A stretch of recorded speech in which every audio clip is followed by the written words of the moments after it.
প্রিয় বন্ধুরা, আচারের প্রসঙ্গ এলে সবার আগে জলপাইয়ের নাম চলে আসে। এর রয়েছে বহুবিধ পুষ্টিগুণ।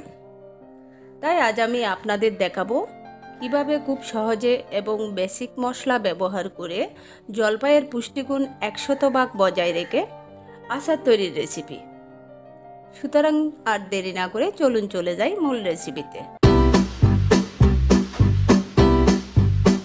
প্রায় 1 কেজি জলপাই আমি ছুরির সাহায্যে এইভাবে জলপাইয়ের গভীর পর্যন্ত আঁচড় কেটে নিয়েছি, যাতে করে এর ভিতর তেল মশলা খুব ভালোভাবে প্রবেশ করতে পারে। বেসিক মশলা হিসাবে এখানে আমি নিয়েছি দারুচিনি 3 থেকে 4 টুকরা, 4 থেকে 5টি এলাচ, প্রায় 1.5 টেবিল চামচ পাঁচফোড়ন, 1 টেবিল চামচ জিরা, 1 টেবিল চামচ ধনিয়া এবং 5 থেকে 6টি শুকনো মরিচ। এই সমস্ত উপকরণ আমি খুব ভালো করে ভেজে গুঁড়া করে নেব।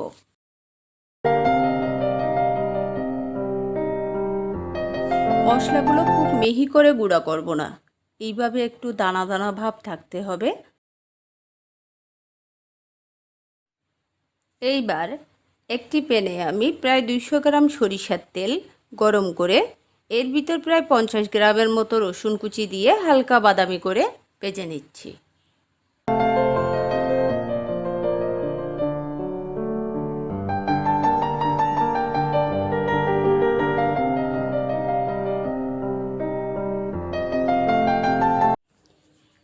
রসুনটি এরকম ভাজা হলে আমি এর ভিতর দিয়ে দিচ্ছি 50 গ্রাম সরিষা দানা এবং 25 গ্রাম আদার পেস্ট।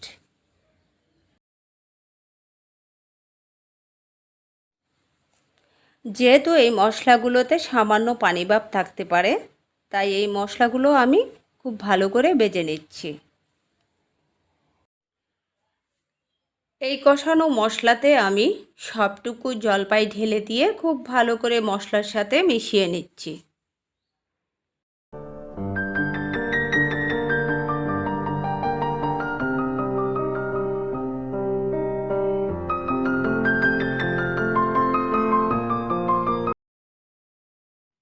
চুলার আঁচ আমি লো টু মিডিয়ামে রেখেছি।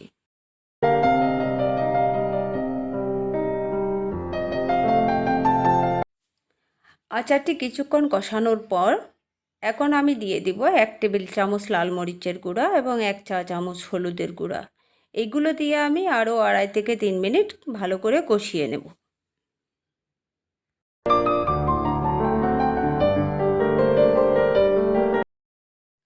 এখন আমি এর ভিতর দিয়ে দিচ্ছি প্রায় 200 গ্রাম আখের গুড়। এই ধরনের রেসিপিতে আমি চিনির পরিবর্তে আখের গুড় ব্যবহার করে থাকি। আপনারা চাইলে আখের গুড়ের পরিবর্তে চিনিও ব্যবহার করতে পারেন।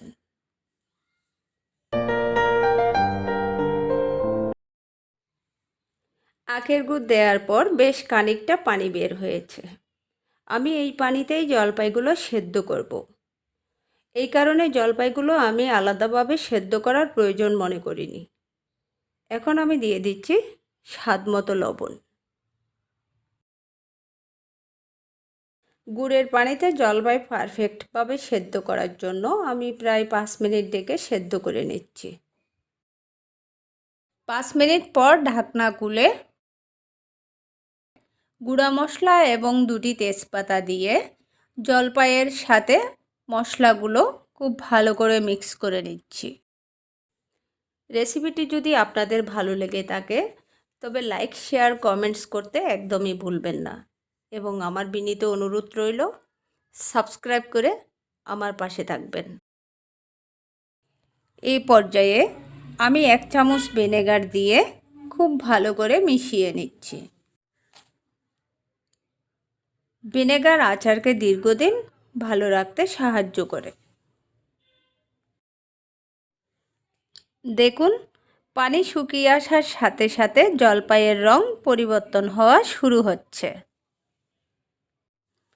তেল উপরে উঠে না আসা পর্যন্ত লো আঁচে আচারটি কষাতে থাকবেন। আচারের পানি শুকিয়ে গেছে এবং সমস্ত তেল ভেসে উঠেছে।